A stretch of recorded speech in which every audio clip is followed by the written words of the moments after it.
Welcome to PGL. I'm Ginny, and I'm joined with Odo, Vladi, and Apples from KC. Vladi, he said that you didn't deserve player of the game. So what would you like to respond to that?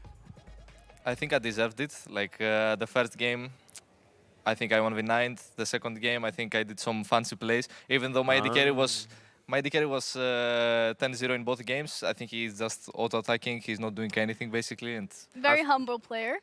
But you know what? Kia player of the game is going to be going to Kalist. So unfortunately, just sitting back and autoing works. Yeah, you know why? It's because he's overhyped. That's why. Oh, it's really do be your own. So you're saying French community is bigger than Greek community, and that's the problem? Yeah, of course. Classic. It was the same with me with Hans. If I would be in a player of the game vote with Hans, I would always lose just because he had the French fan base. Of course. If I was French, I would probably get it. You know what? Skill issue. Let's move this forward because draft has been a topic of conversations that we've had today in the interview with Reha. We've had a discussion about it on the desk. And I would really love to hear both of your opinions on, when a certain player doesn't want to pick a champion. How do you approach that? I think I'll start with you, Apples. I think usually we're pretty much on the same page. It's just that we have the wrong ideas together. How many times did Vladi try to take over a draft in Champion Select on stage? It's not about taking over. It's just like we play something for a week and then we go on stage and it's like, hey, this looks good here, when we didn't like practice it much or something, and then we just do it. But you don't know it's wrong until the game is over, right? So I don't think Vladi has wrong ideas really. It's not like it's not like you're sabotaging it, right? But it's like, hey, I think this is good. Oh, we forgot about something and we get a bit cooked, right? But it's more about just making sure that Vladi is happy with what we're picking. Are you happy? I am, yeah. We are both PR trained, as you can see. Yeah, like you guys are like giving us like great PR answers. But look, we'll try and look, I'm gonna say it like this. Sometimes I want him to lock something else, but I don't want to say it because I know he won't agree. So I just rather make sure he locks what he wants. PR training has officially gone out of the window. Instead, let's see if you guys agree with some of the approaches that we've had from you, Odo, today, where it comes to the markers of a good draft. So, Odo mentioned it has to have one carry, mixed damage distribution, phase check power, and fight starting abilities. Yeah, so pretty much these two drafts, I feel like were your criminal drafts from this split, and I feel like I know when it comes to the building drafts for you, I understand if you don't want to leak maybe the process behind it, but I feel like for me, at least these 4 check marks, if you have it, at least, if you fall behind, there's comeback potential and stuff like this. But for example, the K-Corp versus MKOI game where you guys had Hui, Ivan, Elise, that one was, you guys stole that game. It was a big crime what I saw there. I mean, sure, you can maybe get ahead early, but if you fall behind, you're just completely cooked. So is that something that you guys are accepting, this sort of risk, or is it just a little someone took over the draft? I don't see anything wrong with the draft. Okay. I mean, I would say that it's true. I think in every single draft you need to have kind of these 4 things that you showed. And in the 3rd game of MKOI, we didn't have someone to face, as you said, or someone to really start the fight. And yeah, like it was a miracle that we won the game basically. And we realized that obviously Elise Ivern is not a thing, and you should always have something to fight, let's not say too much. Okay, yeah, that's it basically. Okay. Why do you bring Apples? This guy just PR trained to the max. It's insane. You said that you saw nothing wrong with this draft, but it was... I mean, surprise. I would love to talk about the game that you guys had against Fnatic. It is one of the drafts that Odo pointed out as well in terms of it didn't necessarily hit the marks or the markers of success that we were expecting. So I would like to start off with you, Vladi. When you look at that series that you had against Fnatic, what do you think was the biggest takeaway from it? I think maybe that we shouldn't get a bit cocky in the drafts. I think same as Mad Lions, Game 2 and Game 3 drafts were very rough in my opinion. The Game 2, for example, we picked Brandt against 4 reign champions, which is, in my opinion, very, very hard to play. And he also didn't have winning lanes. And then Game 3, I think having Ari, Maokai, Cassandra topside is really not a thing. We basically lack a lot of damage. So yeah, I mean, we just realized... You live and you learn, yeah. Yeah, I mean, we realized that those things are very bannable, let's say. And, punishable. I don't think we will... But hey, the fiddle was great today. I loved it. Even though he went 0-2, this champion popped off, right? I was super happy to see Targa play it. I mean, yeah, I think Fiddle is very, very strong in the support role. I don't want to say much though, Of course. because yeah, there are some certain matchups that you pick it. But yeah, I think it's a very, very strong champ, and teams are not really aware of it. Clearly, I mean, we've seen that today, and it was the first time that we've seen it on support since 2019 Worlds. So that is also an interesting little trivia for you guys at home. Furthermore, when it comes to these drafts and when it comes to, you know, the games and the wins and the losses that we've seen so far in the LEC, it's been like very unexpected. I don't think anyone expected SK to be able to take a series off of Fnatic. I don't necessarily think that a lot of people expected Fnatic to take the series off of KC. So let's bring up a little experiment, I guess, that we had earlier today when it comes to this entire circle of what's going on and who is better than who. If you look, so we tried at least to make sense of it to like a certain extent, right? So we're saying that SK is better than Fnatic and Fnatic is better than KC, but then you guys also 2-0'd SK, so that doesn't mean that they are. So when you're looking at the teams and when you're looking at the standings, Vladi, which teams would you put as a definitive top 4? In my opinion, I think it's pretty clear. You can say that G2, Fnatic, us, and MKOI are the top 4. I mean, at the start of the year, I thought BDS would also be contenders for the top 3 at least. But I guess they are not really playing well as a team, and they are doing a lot of mistakes. But yeah, I see a clear top 4 in my opinion. And then if you have to give 5 and 6 apples, which ones would you sway towards? I think it's Vitality. It's gonna be like 5-6, and then it's gonna be GX and BDS probably still fighting for it. I know Heretics beat BDS today.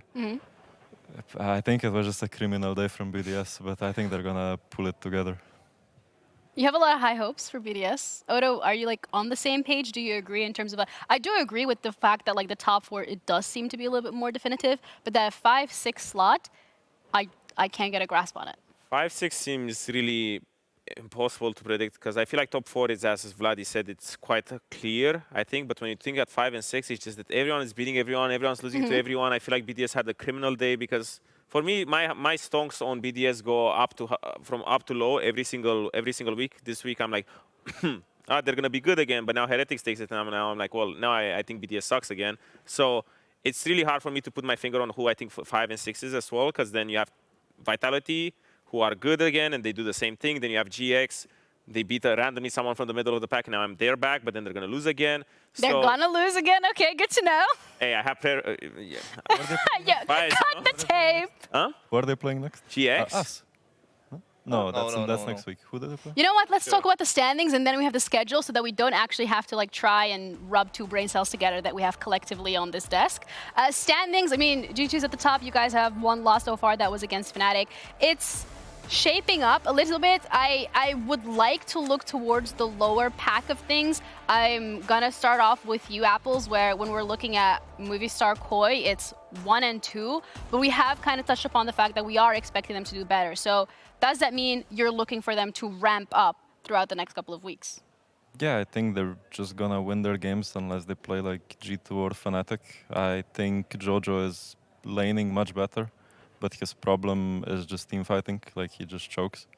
I'm not trying to be rude, but if he team fights well, it's good. He's cooking people in lane, so I think he's doing good now. And it just depends. If their bot lane has a good game, Irvin is gonna be stable. They're gonna win most games, I think. So, to be honest, also on the side of Movistar Koi, their strength of schedule was pretty bad because I think their first 2 games was against you guys and then against G2. So now if you think about the top dogs who are left, it's probably only Fnatic, and then you have them expecting to just take games, you know, be the bottom of the pack. Really hard to, you know, kind of make a comeback because all the hard games are gone for them. It depends also on which Fnatic shows up, right? Because Humanoid himself said it's 50-50 depending on the day. So a little bit of a coin flip, but here's the schedule that you guys were looking forward to. GX is playing SK. Now, if we use the power of deduction, you'd expect them to win this, Vladi, or lose this? I mean, I would say it's a bit tricky because I think GX has a good roster overall, but they don't really play well for now, in my opinion. And I think even though SK didn't really show up today, they won against Fnatic, I think, and they won like promising. So yeah, I think I would still give it to GX, but I think SK has some chances. I wanna just go on a bit about GX, because I just wanna shout out Closer, It's not against Isma, but they have like Jackies and the bot lane are very strong. And I think what he provided with the experience and how to like close out the game, closer, you know, yeah. It's in the name. Good one, good one. Yeah, wow, But that's I a great just joke. like you can see the difference. It's nothing against Isma. He's good. I think he needs a bit more time. He's gonna become a great player. But I just want to shout out closer. Huh? You can see. I mean, in general as well. Like if you look at the roster, they didn't really have that much time to play with Isma. I mean, Casey Blue played with Isma in the Mii Masters, and then he was back in the LEC. So it's like, you know, time in general is a very precious resource that not every single one has that luxury to have it. So I'm looking forward to see how SK is going to ramp up throughout the rest of the week. But that's it. This marks the end of the triple best of 3 day in general. No more triple best of 3s, but tomorrow we're going to be back at 4:45 p.m. with the ready check. So that's it from us. Have an incredible night, and we'll see you guys tomorrow. Fighting. Sejuani top. You can kill, I think. I'm coming. I'm coming as well. No flash. I will go in, okay? Play slow. I'm going. Oh, nice. Look for fight. They get it. I'm best. Be in mid wave, guys. We do nice. Be in mid wave. Nice. Thank you. Oh, it's still. Nice. And then. I go in. Someone XD, please. Oh my god, this game. This game.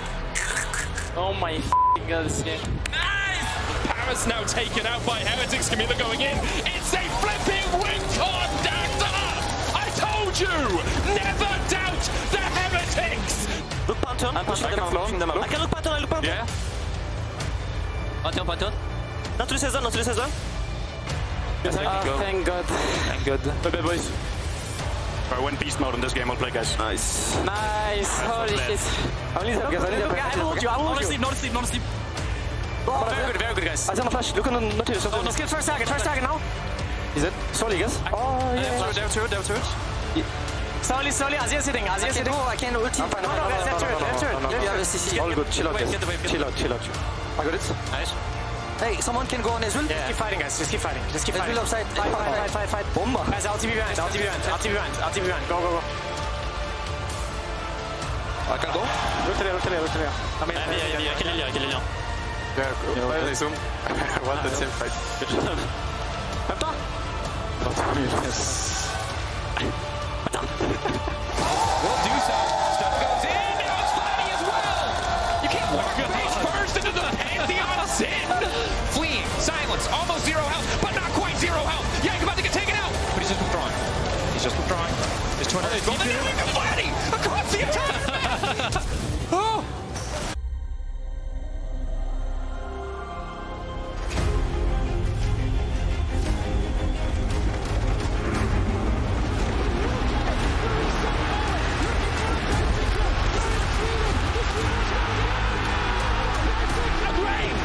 G2, the path